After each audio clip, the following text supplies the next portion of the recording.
આજે ચૂંટણી ફોર્મ ભરવાનો છેલ્લો દિવસ છે, તેવામાં હજી કેટલાક ઉમેદવારોના નામ કોંગ્રેસે જાહેર નથી કર્યા, જેને લઈને સમર્થકોમાં રોષ છે અને આ રોષનો ભોગ બન્યા છે ધારાસભ્ય. મોડી રાત્રે કોંગ્રેસના ધારાસભ્યના ઘરનો ઘેરાવ કરવામાં આવ્યો. કોંગ્રેસના કાર્યકર્તાઓ અને ટિકિટ નહીં મળે ત્યાં સુધી તેમણે સામૂહિક પક્ષ છોડી દેવાની ચીમકી પણ ઉચ્ચારી હતી અને સૂત્રાચાર પણ કર્યા હતા. શું છે આ સમગ્ર મામલો, વાત કરીશું આ વિડીયોમાં. વૈષ્ણવજન તો તેને કહીએ જે પીડ પરાઈ જાનાને રે.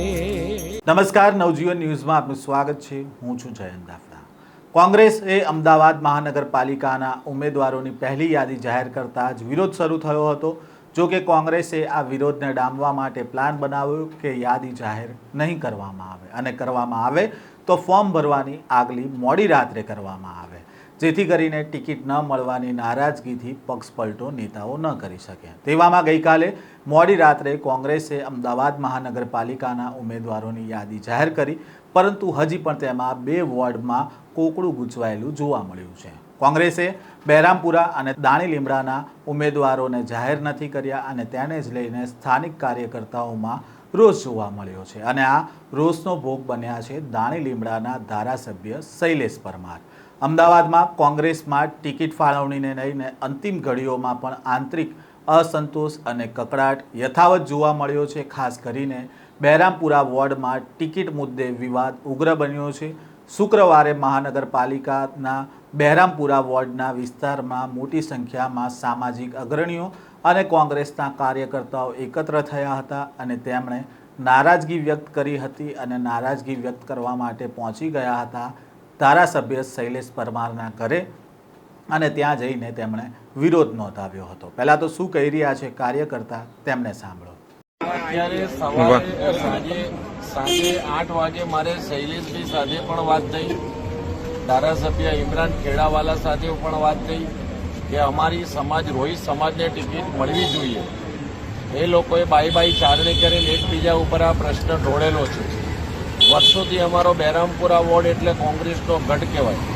એમાં ભારતીય જનતા પાર્ટી કે બીજી કોઈ પણ પાર્ટી ફાવતી નથી. છતાં પણ આ લોકોએ એક અસામાજિક તત્વને ટિકિટ આપી અને રોહિત સમાજ સાથે બહુ ઘોર અન્યાય કર્યો છે.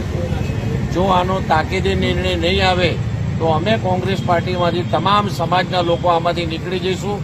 ચાલીએ સોસાયટીએ જ્યાં જાગે ત્યાં અમે કોંગ્રેસને બહિષ્કારના બોર્ડ મારીશું. આની નોંધ ધારાસભ્યોએ ખાસ લેવી પડશે, અમિત ચાવડાજીએ લેવી પડશે. હજુ સમય છે આપણી પાસે નિર્ણય બદલવાનો. અને આ બેનની જે રજૂઆત માટે અમે આવ્યા છીએ એ બેનની રજૂઆતમાં તમારે 100% ધ્યાન આપવું પડશે, નહીંતર આનું પરિણામ ભોગવવા માટે ધારાસભ્યો જે વિપક્ષના નેતાઓ છે એમને ભોગવવું પડશે. અમારે આ સમાજના તમામ આગેવાનો મારી સાથે અત્યારે ઉપસ્થિત છે. શૈલેષભાઈના ઘરે આવ્યા છીએ. શૈલેષભાઈના ઘરની બાજુમાંથી જ હું રજૂઆત કરું છું અને હજુ સમય આપું છું રાતના 12 વાગ્યા સુધીનો કે આમાંથી ફેરબદલી કરીને બેનને ટિકિટ મળે કોંગ્રેસ પાર્ટી તરફથી, એ મારી વિનંતી છે.